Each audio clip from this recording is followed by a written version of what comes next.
With the growth of e-commerce and social media, it's easier than ever for brands to reach new customers and communicate in ways that they never thought were possible. And this is really super exciting for these brands because what it does is it provides them an opportunity to reach out to new customers and ultimately scale their business and build more profit. Unfortunately, one of the side effects is of course now that these brands have lost their exclusivity, because the very nature of e-commerce or the internet is inclusivity, this idea that anyone can participate. In fact, if you really think about it, you can walk into a store in Chanel, and as long as there's a Chanel store next to you, and that you have the time to go, and that you feel that you look the right way to walk into that Chanel store. But if you want to go to Chanel.com, you could be naked in bed at midnight and go shop at Chanel and not worry at all about any of those things. In other words, the barriers of entry are lower. And this really goes against this idea of exclusivity. And what's really fascinating is that fashion very much is built on exclusivity at all the different price points. It was always about access. And now we have a situation where access isn't the problem anymore.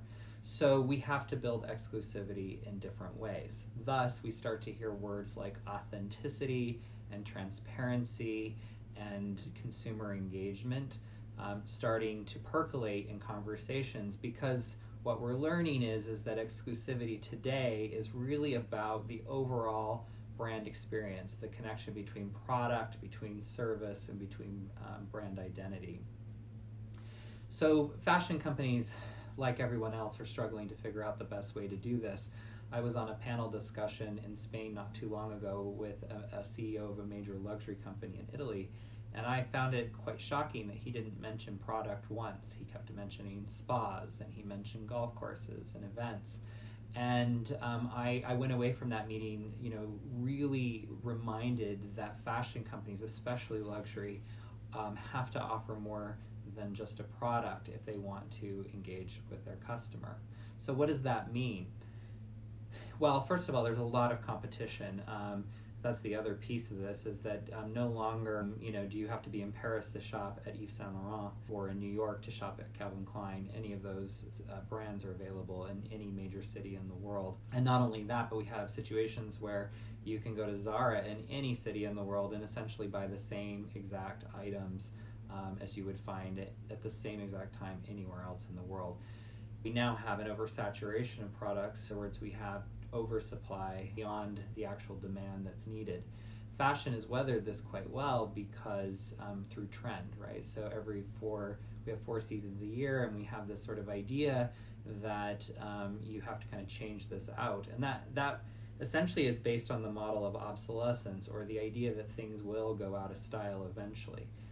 And that's very unique compared to other businesses, where if you buy a toaster, you buy a vacuum, or even a car, you don't expect to give it up because it's the wrong color in 6 months. You really are expecting to keep it for 10, 15, 20 years. But then what happens is we've, through technology, we've been able to speed up that process to the point where Zara is now delivering new collections and new products every 2 days via air delivery. And that was unheard of 20 years ago. So we have a lot of dynamics at play, and I think that what it's making brands do is really look at their parity, the brand parity, points of parity, and the points of differentiation. And if anything, the connection between those two things is happening at the speed of light, because brands have to constantly develop new points of difference. But interestingly enough, as I point out in the pictures that I provide, it's also creating some very curious after effects of brand parity that are a little bit surprising.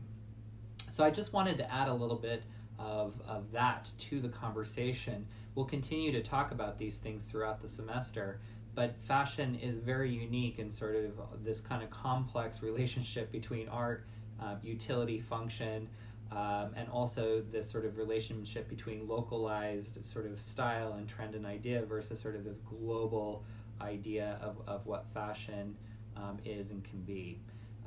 It's one of the reasons why I love fashion, because it's always moving and it's always changing, and certainly we're never even quite sure of what's going to happen next, which means there's a lot of potential for innovation.